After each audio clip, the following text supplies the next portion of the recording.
You know, the U.S. and the international community, with respect to North Korea, has actually had a pretty good week. We had a unanimous UN Security Council resolution to strengthen sanctions against North Korea, with China and Russia joining us in that vote. And then at ASEAN, there are a lot of strong statements coming out of ASEAN that I think also reinforce that the global community has expressed its view that North Korea really needs to stand down this program. So I think in response to that, the North Koreans' rhetoric has just ratcheted up louder and louder and more threatening. So I think what the president was doing is sending a strong message to North Korea in language that Kim Jong-un would understand, because he doesn't seem to understand diplomatic language. And I think the president just wanted to be clear to the North Korean regime that the U.S., unquestionable ability to defend itself, will defend itself and its allies. And I think it was important that he deliver that message to avoid any miscalculation on their part.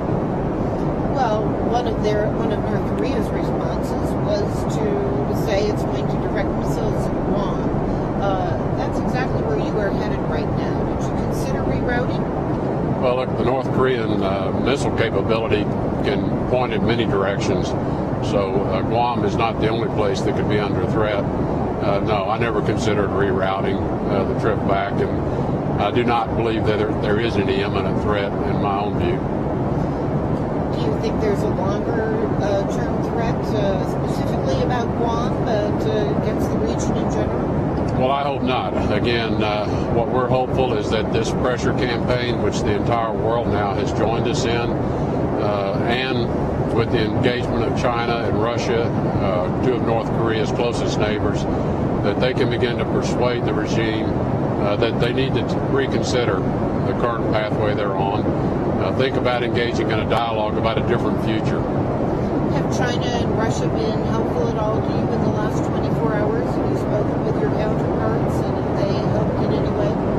Well, I haven't spoken to them since we left Manila, which was, I guess, about a day and a half ago.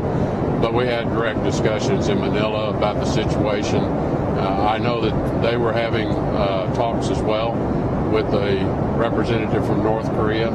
I think that is evidence that they have very good open channels of communication to be able to talk to the regime in North Korea. And we hope that they will be encouraging them to stand down their program, to abide by the UN Security Council resolutions, which both China and Russia have voted for in the past. So I'm hopeful that they can use their influence, and I believe they do have influence with the regime, to bring them to a point of dialogue, but with the right expectation of what that dialogue will entail. Has anything happened in the last 24 hours to lead you to believe that we are moving towards a military option, perhaps more quickly than anticipated? Nothing that I have seen and nothing that I know of would indicate that the situation has dramatically changed in the last 24 hours. Do you have any immediate diplomatic plans to de-escalate the situation that could have an impact within days instead of months or years? Well, we have a very active, ongoing diplomatic effort, most of which is behind the scenes, because that's where diplomacy is most effective. We have very open conversations, and our telephone lines remain open, certainly to China and Russia, as well as our allies. And I think publicly we've been pretty clear in our statements directed at the North Koreans as to what we would like to see happen, and to make clear to them that we do not seek to be a threat to them. But we have to respond to the serious threats that they make towards us. There have been calls for you to launch a new diplomatic effort. Do you feel that a new strategy may be warranted? I do not. I think the strategy we're currently on is working. In fact, again, we have now garnered widespread international support, obviously not just with the UN Security Council resolution, but globally, countries are speaking out and expressing the same view as to what North Korea should do, which is not be a threat to the stability of the region. I think, in fact, the pressure is starting to show. I think that's why the rhetoric coming out of Pyongyang is beginning to become louder and more threatening. Whether we've got them backed into a corner or not is difficult to say, but diplomatically, you never like to have someone in a corner without a way for them to get out. And what is Pyongyang's way out? Talks with the right expectation of what those talks will be about. Do you have any advice for Americans? Should they be worried?